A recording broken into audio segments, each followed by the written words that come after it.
শব্দর পথ চলার সঙ্গী হতে সাবস্ক্রাইব করুন আমাদের চ্যানেল। বেল আইকনটি প্রেস করুন নতুন নোটিফিকেশন পেতে।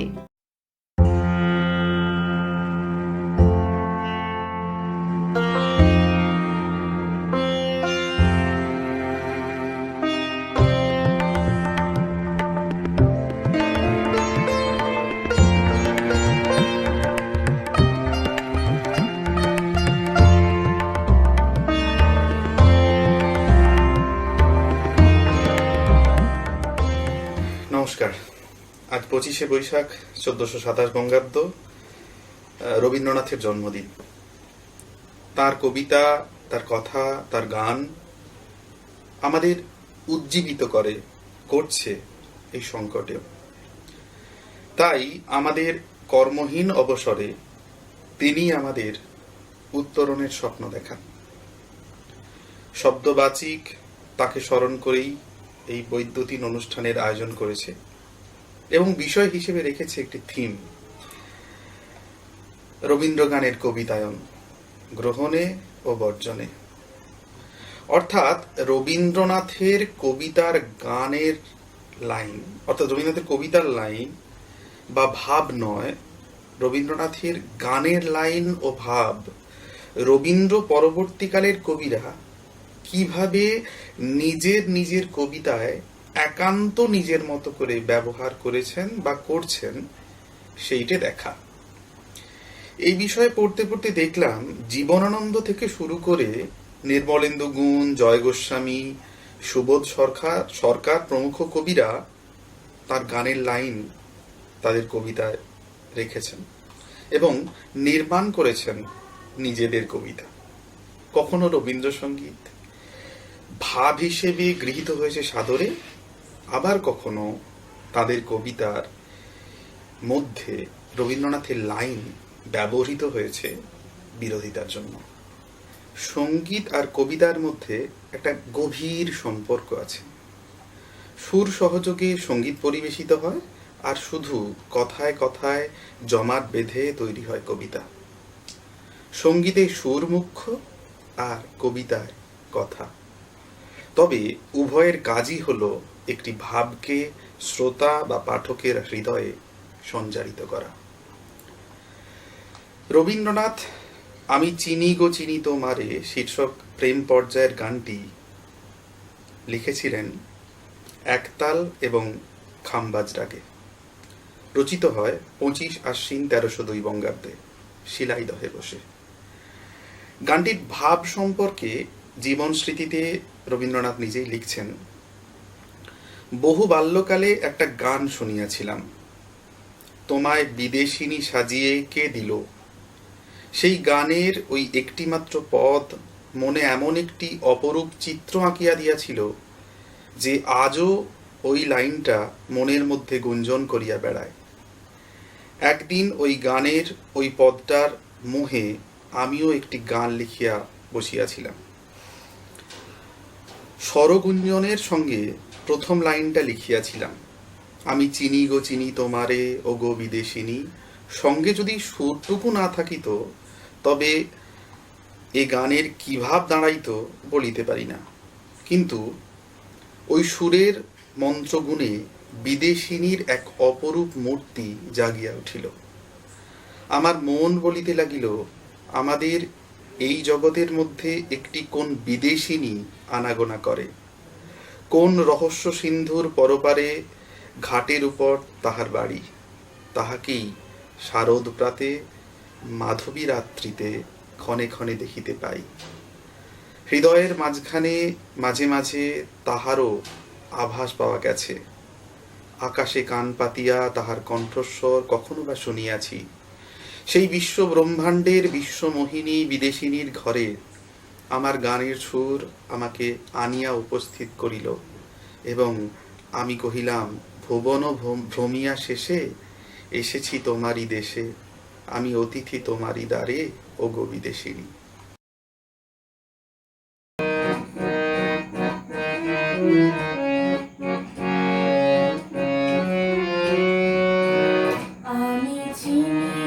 চিনি তোমারে ও গো বিদেশিনী।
অর্থাৎ রবীন্দ্রনাথের কবিতা রচনার প্রথম পর্বে যে মানস সুন্দরীর তিনি সাধনা করেছিলেন, তার কথাই রবীন্দ্রনাথ এই গানটিতে লেখার চেষ্টা করেছেন।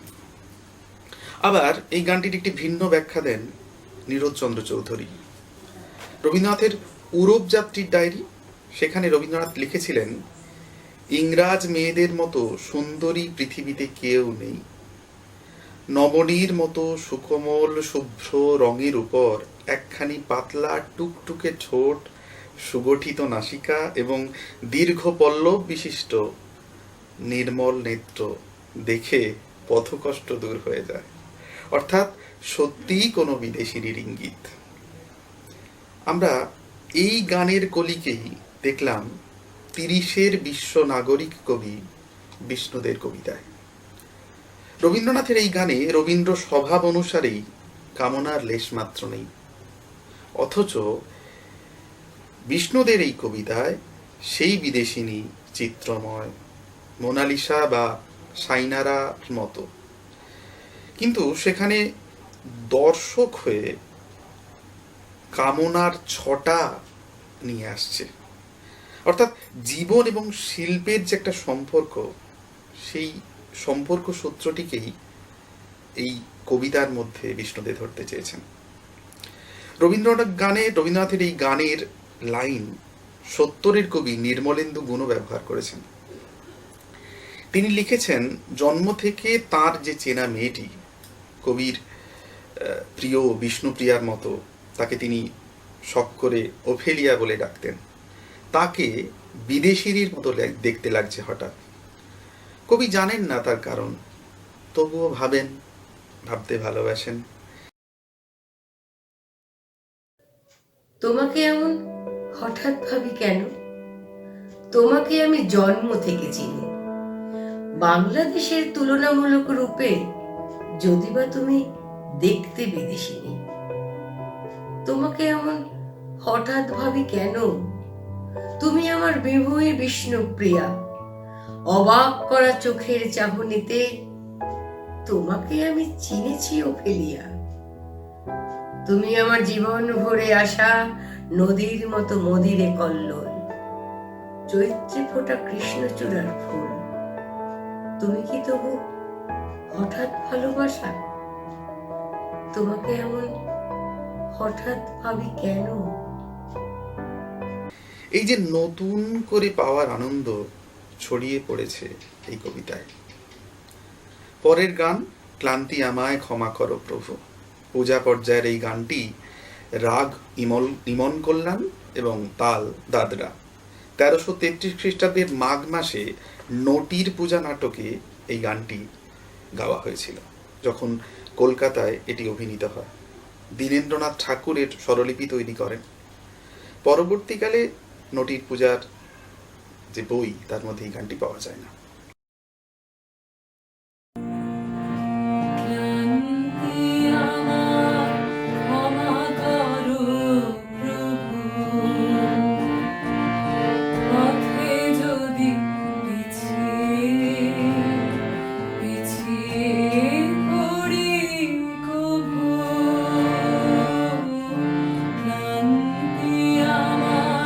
ক্ষমা করো প্রভু।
তো গানটির যে ভাব ছিল সেটি হচ্ছে, হে পরমেশ্বর, আমার সকল ক্লান্তি অপরাধ ক্ষমা করুন, আমার সমস্ত অপরাধ দুর্বলতাকে ক্ষমা করে আমাকে আশ্রয় দিন। অর্থাৎ এক কথায় ঈশ্বরের প্রতি আনুগত্য। এই কলি আবারও বিষ্ণুদেব তার দুটি কবিতায় দুই ভাবে ব্যবহার করেছেন।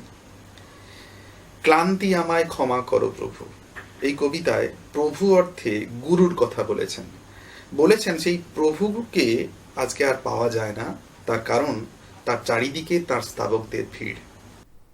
বলবে কাকে ক্লান্তি আমার ক্ষমা করো প্রভু? একালে সেই প্রভুকে দেখা শক্ত, কারণ বুঝি শতেক প্রভুর কয়েক লাখ ভক্ত। একালে বুঝি ক্লান্তিটাই অন্যায়? তা হতেই পারে, তবু তোমার আমার কয়েকজনার মানস রাবীন্দ্রিক ভাষায় খোঁজে। যদিও সেই মহাপুরুষ একক মাহাত্ম্যে অতুলনীয়, যেন বা অতি মানব, নৈরাত্যে স্বাধীন তিনি। একালে বুঝি কেউই নেই সেই রকম কেন্দ্রিক। অথচ জানি, কে না জানে, গোটা মানসে তাই উচিত কাম্য। বিশেষ করে সাম্প্রতিক জীবনে ছন্ন ছাড়া গোটা দেশটা ছিন্ন মস্তা তোড়জোড়েরই তাড়া। কবে শতেকে 10 মানুষ মানবে শ্রমে সাম্য? স্বয়ং রবীন্দ্রনাথ মহামানব, তার মতো স্বাধীন সময় বা স্বাধীন ভাবনা চিন্তার মতো সত্তা আমাদের আর নেই, তার ফলে তিনি আমাদের কাছে অধরা। এবং বিষ্ণুদেব যে সময় কবিতা লিখছেন সেই সময় জীবন ছন্ন ছাড়া, সবাই বিপর্যস্ত। তখন মানুষের মন থেকে গুরু সত্যিকারেরই বাদ হয়ে গেছে। একটা কোথাও খোঁচা আছে রবীন্দ্র ভক্তদের প্রতি এই কবিতায়। পরের কবিতা, এ অন্ধকারে কি দেখো সুরঙ্গমা। বিষ্ণুদেব লিখেছেন যে ক্লান্তি ক্ষমা করার মতো আজকে আর কেউ নেই। সবাই আজ জীবন যুদ্ধে লড়াই করতে করতে বড়ই ক্লান্ত। নদী, ঝর্ণা, চাঁদ সবাই এখন ক্লান্ত। তাই সুরঙ্গমা এই অন্ধকারের মধ্যে কি আর আশা রাখতে পারে? একেবারেই নৈরাশ্যের কবিতা। পরে রবীন্দ্রসঙ্গীত, তুমি কি কেবলই ছবি শীর্ষক গানটি বিচিত্র পর্যায়ের। রাগ কানাড়া, তাল কাহারবা। লেখা হয়েছিল এলাহাবাদে বসে 3 কার্তিক 1321 বঙ্গাব্দে। ছবিটি কার, এই নিয়ে বহু বিতর্ক। ক্ষিতিমোহন সেন এবং চারুচন্দ্র বন্দ্যোপাধ্যায়ের মতে ছবিটি মৃণালিনী দেবীর। আবার প্রশান্তচন্দ্র মহলানবিশের মতে এই ছবিটি কাদম্বরী দেবীর। মৈত্রেয়ী দেবী লিখছেন, মনে পড়ে একদিন একটি ছোট মেয়েকে ছবি কবিতাটি বোঝাচ্ছিলেন রবীন্দ্রনাথ। বোঝাতে বোঝাতে বললেন, একবার এলাহাবাদে অর্থাৎ সত্যপ্রসাদ গঙ্গোপাধ্যায়, রবীন্দ্রনাথের যে বড় দিদি ছিলেন সৌদামিনী দেবী, তার পুত্র, একবার এলাহাবাদে ঘরে পুরানো জিনিসপত্র ঘাঁটতে ঘাঁটতে ছবিখানি পেলুম। হঠাৎ ছবিখানা দেখে মনে হলো, কি আশ্চর্য, এই কিছুদিন আগে যে আমাদের মাঝখানে এত সত্য হয়ে ছিল, জীবনে এতখানি হয়েছিল, আজ সে কত দূরে দাঁড়িয়ে আছে। আমাদের জীবন ছুটে চলেছে, কিন্তু সে থেমে গেছে ওইখানে। 1321 খ্রিস্টাব্দে কার্তিক মাসে কবি প্রশান্তচন্দ্র মহলানবিশ লিখছেন, বিশ্বভারতীর পত্রিকা 1350 বঙ্গাব্দে বিশ্বভারতী পত্রিকায় লেখাটি বেরিয়েছিল। তাতে বলছেন যে 1321 সালে কার্তিক মাসে কবি কিছুদিন এলাহাবাদে তার ভাগিনেও সত্যপ্রসাদ গাঙ্গুলির বাড়িতে বাস করছিলেন। কবির কাছেই শুনেছি এই বাড়িতে জ্যোতিরিন্দ্রনাথের পত্নী কবির নতুন বৌঠানের একখানা পুরানো ফটো তার চোখে পড়ে, আর এই ছবি দেখেই বলাকার কবিতার যে ছবি নামে যে একটি কবিতা ছিল, সেই কবিতাটি তিনি লিখেছিলেন। তুমি কি বলি ছবি শুধু পথে লেখা, ওই যে সুদূর নিহারিকা যারা করে আছে ভিড় আকাশের ওই যারা দিন রাত্রি আলো হাতে চলিয়াছে আধারের যাত্রী গ্রহ তারা রবি। তুমি কি তাদের মতো সত্য নও? হায় ছবি, তুমি শুধু ছবি, তুমি কেবল ছবি। নয়ন সম্মুখে তুমি নাই, নয়নের মাঝখানে দিয়েছ যে ঠাঁই, আজি নাই শ্যামলে শ্যামল তুমি নীলিমায় আমার লিখে তোমাকে পেয়েছি তার অন্তরের নাহি জানি কেহ নাহি জানে তব সুর বাজে মোর প্রাণে। কবির অন্তরে তুমি কবি, নও ছবি, নও ছবি, নও শুধু ছবি, কেবল ছবি।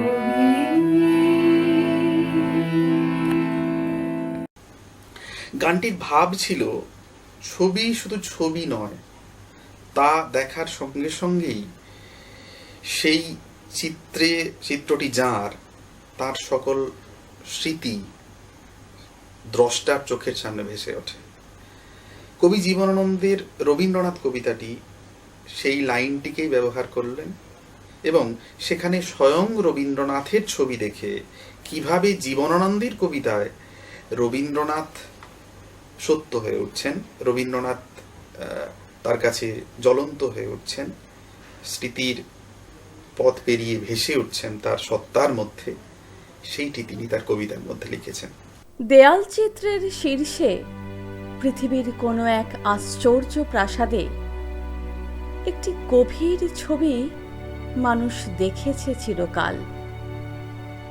কেউ তাকে সূর্য বলে মনে করেছিল, কেউ তাকে ভেবেছিল গরুরের উড্ডীন কপাল। যখন সে অফুরন্ত রৌদ্রের অনন্ত তিমিরে উদয় ও অস্তকে এক করে দিতে ভালোবাসে, সাদা রাজ বিহঙ্গের প্রতিভায় বৈকুণ্ঠের দিকে উড়ে যায়। হয়তোবা আমাদের মর্ত পৃথিবীতে নেমে আসে। তাকাতে তাকাতে সেই প্রাসাদের মাধবী দেয়াল আমাদের ইহলোক বলে মনে হয়। তবু সৃষ্টির অনন্ত পরকাল। আর ৬০ দশকের কবি তুষার রায়, তার ছড়ায় এরকম একটি লাইন ব্যবহৃত হলো, যে কবিতাটি শুনেছেন, যে সর্বজ্ঞ চিত্রকর এবং কবিকে উদ্দেশ্য করে তিনি এটি ব্যবহার করছেন এবং এই ছড়াটি একটু ব্যঙ্গাত্মক। আমাদের আলোচনার শেষ গান, আমার মুক্তি আলোয় আলো। মিশ্র কেদারার আগে তেওড়া তালে এই গানটি লেখা হয়েছিল ২ আশ্বিন ১৩৩৩ বঙ্গাব্দে জার্মানিতে বসে।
এটি পূজা পর্যায়ের গান এবং কবিতাটির যে মূল ভাব সকল কিছুর মধ্যে নিজেকে আবিষ্কার করা, এক কথায় সর্বপ্রাণ আত্মসত্তার মধ্যে অন্বেষণ।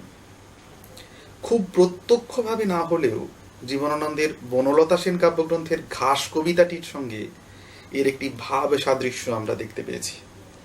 কচি লেবু পাতার মতো নরম সবুজ আলোয় পৃথিবী ভরে গিয়েছে এই ভোরের বেলা।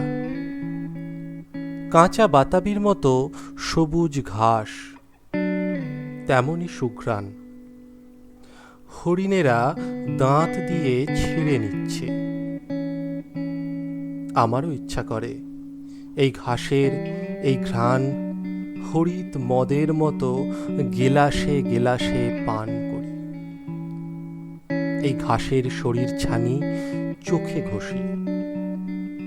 ঘাসের পাখনায় আমার পালক, ঘাসের ভিতর ঘাস হয়ে জন্মায় কোনো এক নিবিড় ঘাস মাতার শরীরের সুস্বাদ অন্ধকার থেকে নেমে।